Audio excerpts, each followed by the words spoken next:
మన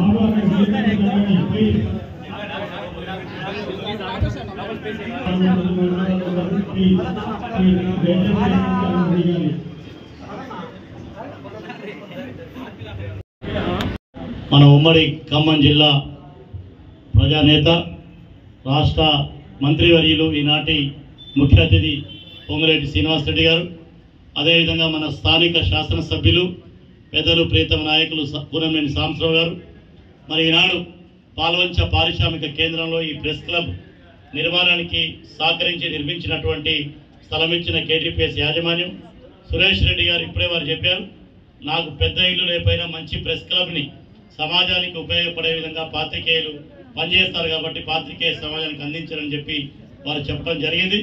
వారికి ఇక్కడ ఉన్నటువంటి అన్ని రాజకీయ పార్టీల పెద్దలు పాత్రికేయ మిత్రులు అందరికీ హృదయపూర్వకమైన ధన్యవాదాలు తెలియజేస్తూ మన సమాజం ముందుకు సాగటానికి పురోగమనమైనటువంటి ఆధునిక సమాజ నిర్మాణానికి పాత్రికేయులు పత్రికలు ప్రధానం. అందుకే ఈ ప్రజాస్వామ్య వ్యవస్థ మరింత ముందుకు సాగటంలో కీలక పాత్ర వహిస్తున్న పత్రికలు పాత్రికేయుల పట్ల మనందరం కూడా ఐక్యంగా ముందుకు సాగుదామని తెలియజేస్తూ ఈ ప్రెస్ క్లబ్ నిర్మాణంలో సహకరించిన వారందరికీ మరి పాత్రికేయ మిత్రులందరికీ హృదయపూర్వకమైనటువంటి శుభాకాంక్షలు తెలియపరుస్తూ సెలవు తీసుకుంటాం. సభాధ్యక్షులు press academy press club chairman Kondalarao గారు, అదే రకంగా కమిటీ సెక్రటరీ గారు, వారి కమిటీ సభ్యులందరికీ, ప్రింట్ అండ్ ఎలక్ట్రానిక్ మీడియా మిత్రులకు, వేదిక మీద ఉన్న సురేష్ రెడ్డి గారు, పాషాబయ్య, సీనన్న, జానకిరెడ్డి గారు, ఇంకా చాలా మంది పెద్దల వేదిక మీద ఉన్నారు. వేదిక ముందు కూడా పుర ప్రముఖులు చాలా మంది ఉన్నారు. వారందరికీ కూడా పేరు పేరున శిరస్సు వంచి హృదయపూర్వక నమస్కారాలు, వందనాలు. చాలా సంతోషం.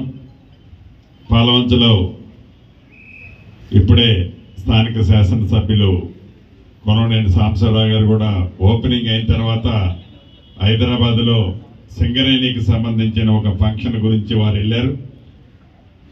వారికి కూడా అభినందనలు. ఎందుకంటే వారు ప్రస్తుతనే వారి ప్రస్థానం మొదలైంది కాబట్టి వారికి కూడా మనస్ఫూర్తిగా అభినందనలు. మరొక్కసారి ఈ ప్రెస్ క్లబ్ సభ్యులకి, కమిటీ వారికి, రాష్ట్ర ప్రభుత్వ పక్షాన మీ మంత్రిగా అభినందనలు, కృతజ్ఞతలు తెలియజేస్తున్నాను. మీరు ప్రత్యేకంగా గమనించినట్లయితే ఆనాడు సాధించుకున్న తెలంగాణలో ప్రెస్ సోదరుల పాత్ర చాలా పెద్దది. కానీ సాధించుకున్న తెలంగాణలో ప్రెస్ సోదరులకి ఎప్పుడూ మీడియా పాయింట్కి వచ్చినప్పుడు, మీడియా సమావేశం ఏర్పాటు చేసినప్పుడు ప్రెస్ సోదరుల యొక్క సాధక బాధకాల గురించే ఆనాటి ప్రభుత్వం మాట్లాడేది. కానీ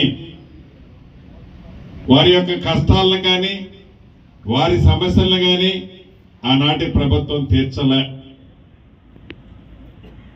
ఇంతకుముందు సోదరులు అడిగినట్టు ఇళ్ల స్థలాల విషయం కానీ ఇంకా 2-3 అంశాలు ఉన్నాయి, వాళ్ళే తీర్చలే.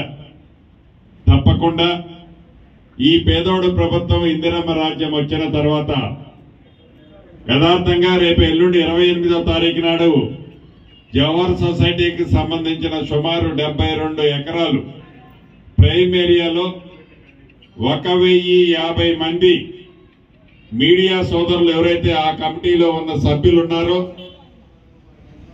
ఎప్పుడో రాజశేఖర రెడ్డి గారు ముఖ్యమంత్రిగా ఆ స్థలాన్ని ఆనాడు ఏర్పాటు చేస్తే కొన్ని కారణాల చేత న్యాయస్థానంలో అది ఆగిపోతే గత ప్రభుత్వంలోనే న్యాయస్థానం నుంచి జడ్జిమెంట్ వచ్చినా ఆ సొసైటీకి ఆ ల్యాండ్ని ఆనాడు ఇవ్వలేదు.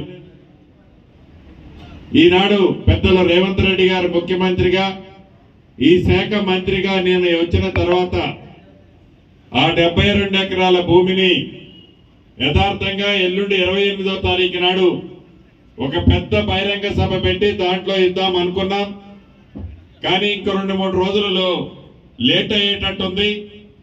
వేరే పని ఉండటం వల్ల ఆ ప్రోగ్రామ్ ఇంకొక 2-3 రోజులు లేవు, పోస్ట్ పోన్ చేసుకుంటున్నాం. తప్పకుండా వారు ఏవైతే సమస్యలు అడిగారో ఆ సమస్యలు ఈ ప్రభుత్వం చిత్తశుద్ధితో నెరవేర్చడానికి ఉన్నదని కూడా ఈ వేదిక ద్వారా రాష్ట్ర వ్యాప్తంగా ఉన్న మీడియా సోదరులకు తెలియజేస్తున్నా.